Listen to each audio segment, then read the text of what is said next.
चिड़िया के दोनों बच्चे सोए हुए थे। पापा चिड़िया अपने काम पर जाने की तैयारी करता है। कुकू की मम्मा, मैं जा रहा हूँ। आज मुझे लकड़ियाँ काटने पहाड़ों की दूसरी तरफ जाना है। आहिस्ता बोलिए। कल भी जब आप चले गए तो कुकू रो रहा था और आपके साथ जाने की जिद कर रहा था। मुझे दूर जाना होता है। अगर लकड़ियाँ इस जंगल से मिलती तो मैं कुकू को साथ ले जाता। पापा चिड़िया अपने बच्चों को प्यार करता है और कुकू के सर पर अपना पंख रखता है। कुकू झट से उठकर बैठ जाता है।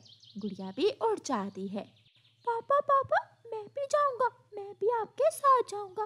पापा प्लीज मुझे भी अपने साथ ले जाएं। मैंने कहा था ना कि आहिस्ता बोलें। बच्चों, मैं आज शाम जल्दी घर लौट कर आ जाऊंगा और आप सबको साथ लेकर नदी पर जाऊंगा। गुड़िया बड़ी थी, इसलिए गुड़िया अपने पापा की मजबूरी समझ जाती है। वो कुकू से कहती है, कुकू भाई जिद मत करें, पापा को काम पर जाने दें। कुकू रोते हुए बोलता है, ठीक है, लेकिन आप शाम को जल्दी घर आएंगे। हाँ हाँ, मैं जल्दी आ जाऊंगा। फिर पापा चिड़िया अपने काम पर निकल जाते हैं। पापा चिड़िया सीधा कबूतर के पास जाता है। कबूतर अपने घर के बाहर बैठा हुआ था। मैं जब भी घर से निकलने लगता हूँ, बच्चे रोक लेते हैं। हाँ यार, मैं भी किकी को बहुत मुश्किल से घर छोड़कर आया हूँ। अब चलें? फिर वो दोनों उड़ते हैं। वो दोनों दोस्त उड़ते हुए पहाड़ों की दूसरी तरफ पहुंच जाते हैं। पापा चिड़िया अपना कुल्हाड़ा उठाता है और अपने काम में लग जाता है और कबूतर भी थोड़ी दूर जाकर लकड़ियां काटने लगता है। कुल्हाड़े की टक टक की आवाज जंगल में दूर दूर तक जा रही थी। कालू, ये कौन है जो हमारे जंगल में लकड़ियां काट रहा है? शायद कोई दूसरे जंगल से आया होगा। मैं अभी जाकर देखता हूँ। कालू कौवा उड़ता है। रुको रुको, कौन हो तुम? यहाँ से लकड़ियाँ किससे पूछकर काट रहे हो? हम तो कल भी यहाँ से ही लकड़ियाँ लेकर गए थे। जंगल में लकड़ियाँ काटने के लिए हमें किससे पूछने की जरूरत है? ये जंगल मेरा है, मैं मालिक हूँ इस जंगल का। चलो निकलो यहाँ से, वरना मैं। क्या क्या वरना? क्या कर लोगे तुम? कबूतर छोड़ो, हम यहाँ काम करने आए हैं, लड़ने नहीं आए। चलो हम कहीं और से जाकर लकड़ियाँ काट लेते हैं। पापा चिड़िया कबूतर को समझाता है और वो दोनों वहाँ से आगे चले जाते हैं। गौरी कौवी भी वहाँ आ जाती है।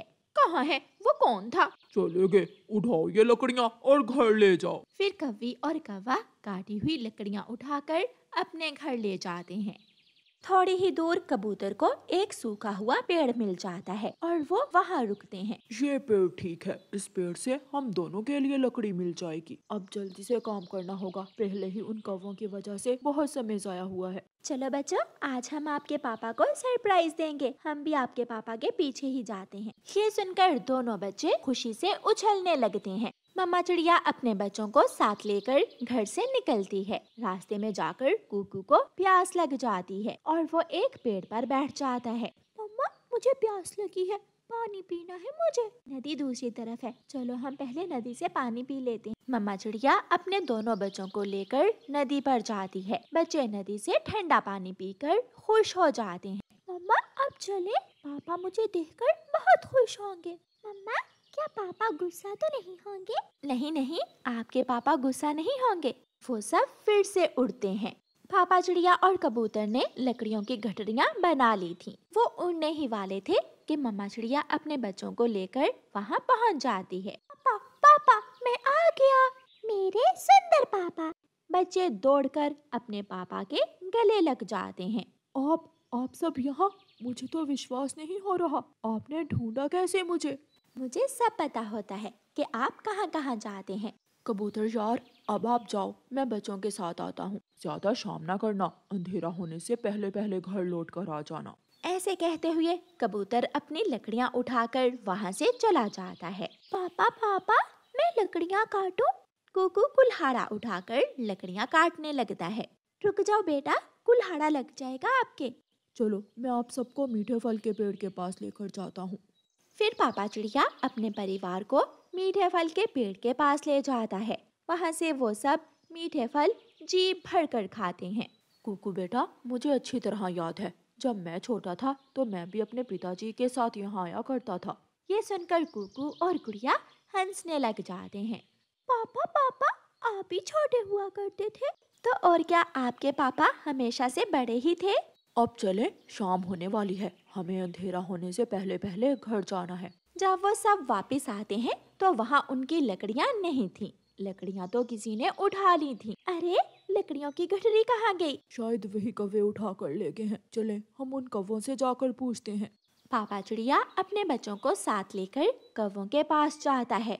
कौवो, ये लकड़ियाँ तुम कहाँ से उठा कर लाए हो? ये तो मैंने काट कर रखी थी। ये अब हमारी हैं। जो माल मुझे जंगल से मिलता है वो मैं किसी को वापस नहीं करता। दूसरों की चीजों पर अपना हक जताने वाला कभी कामयाब नहीं होता। घर से गोरी कौवी भी भागी भागी आती है। वो तो हर समय लड़ने का कोई ना कोई बहाना ही ढूंढती रहती थी। हाथ तो लगा कर दिखाओ मुझे इन लकड़ियों को, मैं पंख ही काट दूंगी तुम्हारे। ना भी ना, हमें अपने पंख नहीं कटवाने। लो, ये लकड़ियाँ तुम अपने पास ही रखो। गुड़िया के पापा, चले, हम कल मिलकर ज्यादा लकड़ियाँ काट लेंगे। डर गई छोटी चिड़िया, डर गई। हाँ, मैं डर गई। तुम्हारे जैसी कौवी के मुंह नहीं लगना चाहती मैं। गंदी कौवी, बुरी कौवी, मेरी मम्मा से लड़ती है, गंदी कौवी। चिड़ियाओं का परिवार वहाँ से चला जाता है। वह सब उड़ते हुए अपने घर जा रहे थे कि रास्ते में उन्हें एक सूखे पेड़ के पास एक बूढ़ी फाख्ता बैठी हुई मिलती है। बच्चों, अगर आपको सूखी लकड़ियों की जरूरत है तो ये सूखी लकड़ियाँ आप ले जाएं। लेकिन माँ जी, इनकी जरूरत आपको भी तो होगी। नहीं बेटा, मेरे पास तो घर में लकड़ियाँ हैं। मैं घर में फारिग नहीं बैठ सकती, इसलिए जंगल में आकर लकड़ियाँ काटती रहती हूँ और हर रोज अपनी ज़रूरत से ज़्यादा लकड़ियाँ मैं किसी न किसी को दे देती हूँ। शुक्रिया माँ जी। फिर पापा चिड़िया वो लकड़ियाँ उठाता है और वो सब वहाँ से उड़ते हैं। कालू जी, वो लकड़ियों की गठरी उठाकर घर में रख लो। ऐसा ना हो कि चोरों को पड़ जाए मोर और कोई हमारी लकड़ियाँ ही उठा कर ले जाए। मैं अभी उठा कर रख लेता हूँ। कालू कौवा लकड़ियों की गठरी उठाकर घर के अंदर ले आता है। कौवा जैसे ही लकड़ियों की गठरी नीचे फेंकता है, लकड़ियों से एक सांप निकल आता है। कभी यहाँ तो कभी वहाँ, मुझे कोई आराम नहीं करने देता। सांप, कालू जी सांप! गोरी चिल्लाती है, लेकिन वो सांप आगे बढ़कर गोरी को काट लेता है। गोरी वहीं गिर जाती है और कौवा खिड़की के रास्ते घर से बाहर निकलकर अपनी जान बचाता है। इसे कहते हैं प्रकृति का न्याय। शायद उस सांप से ऊपर वाले ने चिड़िया के बच्चों को बचाना था। जो कौवे पापा चिड़िया की वो लकड़ियाँ उठा कर ले आए। जो भी हुआ, लेकिन गोरी कौवी अपनी जान से गई। मम्मा चिड़िया, पापा चिड़िया और उनके दोनों बच्चे अब भी अपने घर में लकड़ियाँ जलाए बैठे थे और खुशी खुशी आपस में बातें कर रहे। गोरी कौवी अपने घर में सो रही थी कि दरवाजे पर दस्तक होती है। बुढ़िया, क्या काम है? क्यों मेरे घर का दरवाजा तोड़ रही हो? मैं कालू की माँ हूँ। मैं कुछ दिन अपने बेटे के पास रहने आई हूँ, बहू रानी। मैंने अभी कल ही कालू से कहा था कि जाकर तुमसे मिलाए और तुम आ गई हो मुंह उठाकर। कालू की माँ घर में चली जाती है। गोरी कौवी उसे घूर घूर कर देखे जा रही थी। बहू, मैं एक दिन में 2 ही दाने खाती हूँ, तुम चिंता ना करो, मैं ज्यादा भोजन नहीं खाऊंगी। ज्यादा भोजन मिलेगा भी नहीं। जितना मेहनती आपका बेटा है आपको अच्छे से मालूम है। आज तो गोरी ये मीठा फल देखकर खुश हो जाएगी। कालू कौवा मीठा फल लेकर घर जाता है। माँ, आप कब आई हैं? अच्छा ही किया जो आप आ गईं। मैं भी आपसे बहुत उदास था। मैं थोड़ी ही देर पहले आई हूँ बेटा। ये मीठा फल तुम मेरे लिए लाए हो ना? मैं लाया तो तुम्हारे लिए ही था, मगर अब माँ आ गई है, माँ खा लेगी, तुम वो चनों के दाने खा लो। फिर कालू वो मीठा फल अपनी माँ को दे देता है और गोरी बहुत गुस्से से उसे देख रही थी। मेरा पोता कहाँ है? वो अभी तक घर नहीं आया। जग्गू भी बाहर से खेलकर घर आ जाता है। दादो, मेरी दादो आई हैं। चलो अब पीछे हट जाओ, इसे खांसी आ रही है। ऐसा ना हो कि तुम भी बीमार हो जाओ। गोरी, शर्म करो, दादी हैं ये मेरे बेटे की। तो क्या हम सब बीमार हो जाएं इस बुढ़िया की वजह से? 3 घोंसले हैं और अब तुम्हारी माँ कहाँ सोएगी? अगर इतना ही प्यार है माँ से तो माँ के लिए घोंसला भी बना कर रखना था। मेरी चिंता ना करें बेटी, मैं फर्श पर ही सो जाऊंगी। नहीं माँ, आप घोंसले में सो जाएं और मैं चिड़िया के घर चला जाता हूँ। फिर कालू कौवा चिड़िया के घर चला जाता है। गौरी की सास का ध्यान दूसरी तरफ था। वो जग्गू से बातें कर रही थी। कल मैं अपने पोते को जंगल की सैर करवाने लेकर जाऊंगी। पीछे से गौरी कौवी एक घोंसले में पानी का गिलास डालकर उसे गीला कर देती है। रात हो जाती है।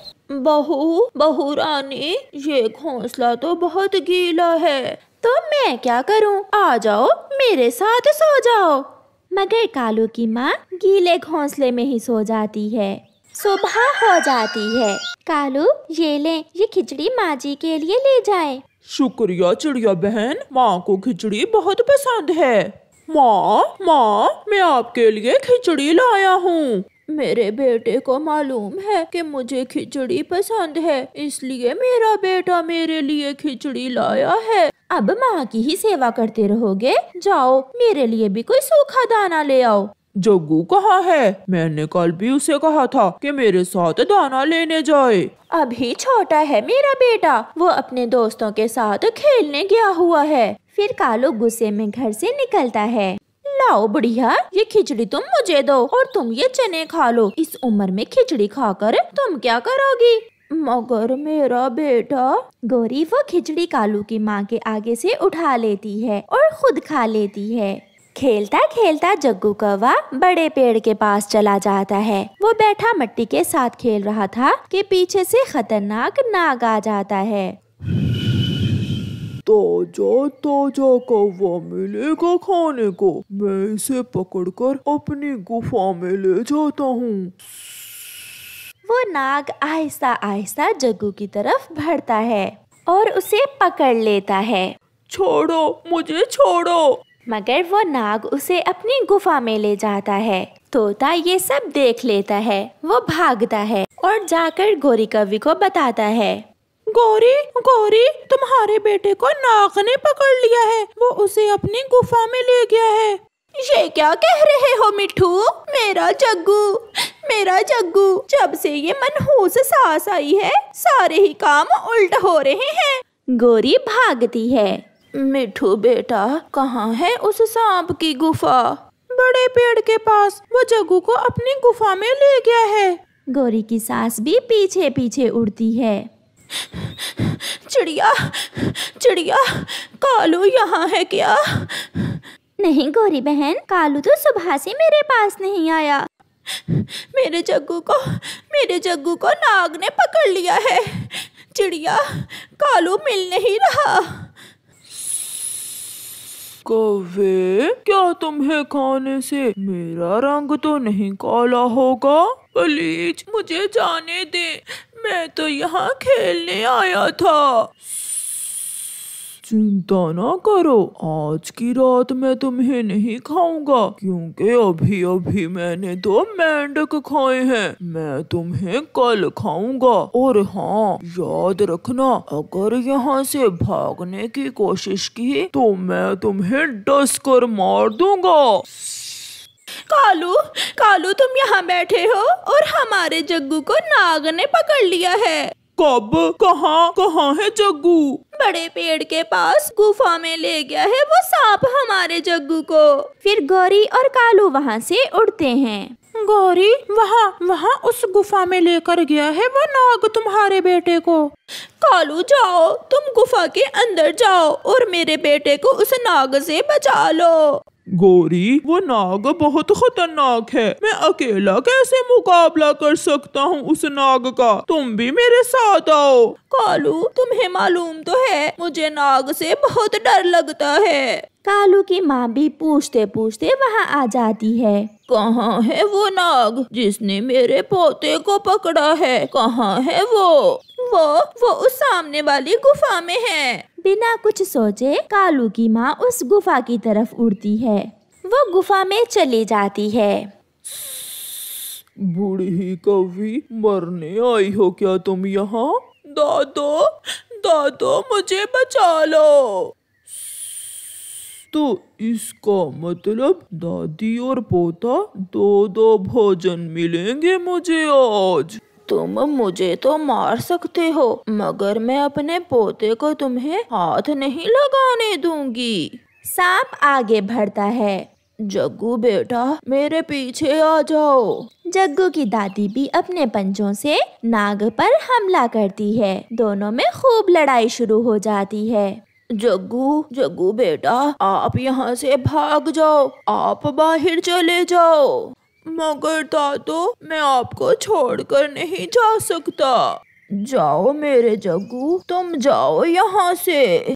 फिर जग्गू गुफा से बाहर चला जाता है। गौरी अपने बेटे को सुरक्षित देखकर उसे गले से लगा लेती है।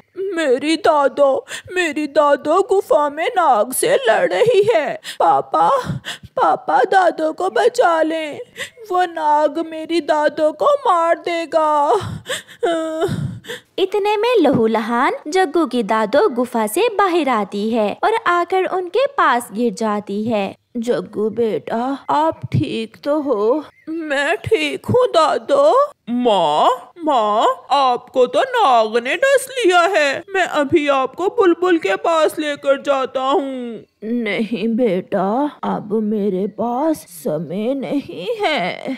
माँ आपने मेरे बेटे की जान बचाई, मैंने आपसे बहुत लड़ाई की और आपने फिर भी मेरे बेटे की जान बचाई है। बहू आप जितने भी बड़े हो जाओ हमारे लिए आप बच्चे ही हो, और माँ बाप कभी अपने बच्चों की बातों का बुरा नहीं मनाते। कालू की माँ मर जाती है। जग्गू बच गया था। गौरी और कालू जग्गू को लेकर घर वापस चले जाते हैं।